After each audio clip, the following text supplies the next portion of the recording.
Welcome to జీపీకే creations.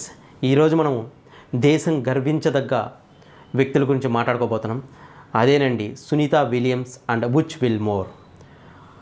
వీరిద్దరూ కూడా సరే ఏరోనాటిక్స్ అన్నమాట. సో ఎవరైతే అంతరిక్ష పరిశోధనలు చేస్తారో వాళ్ళని ఏరోనాటిక్స్ అంటారు. సో వీరు 9 నెలల క్రితము బోయింగ్ తయారు చేసినటువంటి బోయింగ్ స్టార్ లైన్ అనేటువంటి ఒక వ్యోమ నౌక అన్నమాట. సో ఈ వ్యోమ నౌక ఏం చేస్తుందంటే మన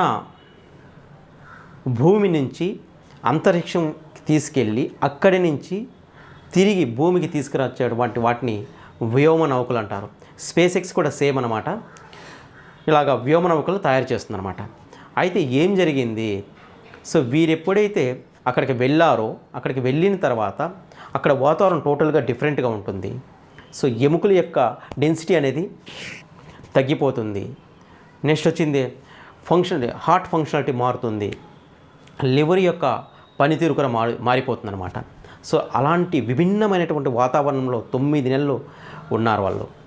అయితే అక్కడికి వెళ్ళిన తర్వాత ఎప్పుడైతే ఆ నౌకలో నుంచి హీలియం లీక్ అవుతుంది అని నాసాకి ఇన్ఫర్మేషన్ పాస్ చేసినారో అప్పుడు నాసా ఏం చెప్పిందంటే మీరు ఇక్కడికి రాకండి, అక్కడే ఉండండి అని చెప్పిందనమాట.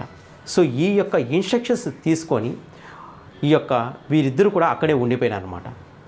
అయితే తర్వాత నాసా ఏం చేసిందంటే ఎలాన్ మస్క్ యొక్క కంపెనీతో అప్రోచ్ అయ్యి మాకు ఒక నౌక కావాలి, వ్యోమ నౌక, ఈ విధంగా మా యొక్క ఏరోనాటిక్స్ అక్కడ స్ట్రక్ అయిపోయినారు, వాళ్ళని తీసుకురావాలని చేసి తన యొక్క బాధని చెప్పుకున్నారన్నమాట.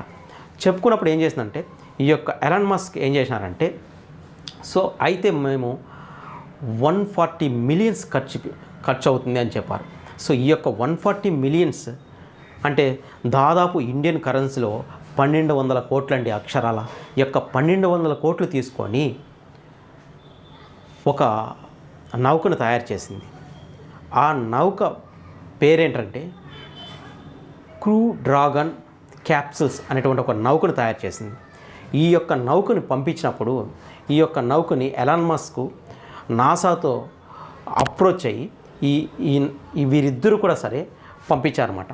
సో పంపించినప్పుడు స్పేస్కి వెళ్ళి అక్కడ ఉన్నటువంటి వారిని తీసుకొని ఎగ్జాక్ట్గా ఈరోజు అంటే 19/3/2025 భారత కాలమానం ప్రకారం తెల్లవారుజామున 3:27 నిమిషాలకు ఫ్లోరిడాలోని సముద్ర తీరంలో సక్సెస్ఫుల్గా ల్యాండ్ అయినమాట.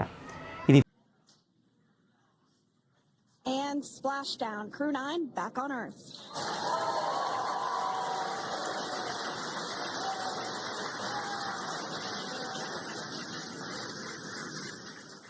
దేశం మొత్తం కూడా గర్వించదగ్గటువంటి విషయం అన్నమాట.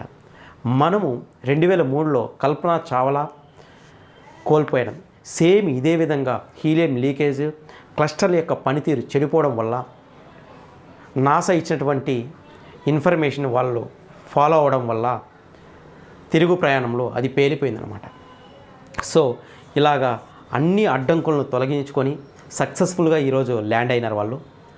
సో వారందరి కోసం మనము ఒక లైక్ వేసుకుందాం. సో ఈ యొక్క వీడియో మీద మీ యొక్క కామెంట్స్ ఏమైనా ఉంటే తెలియజేయండి.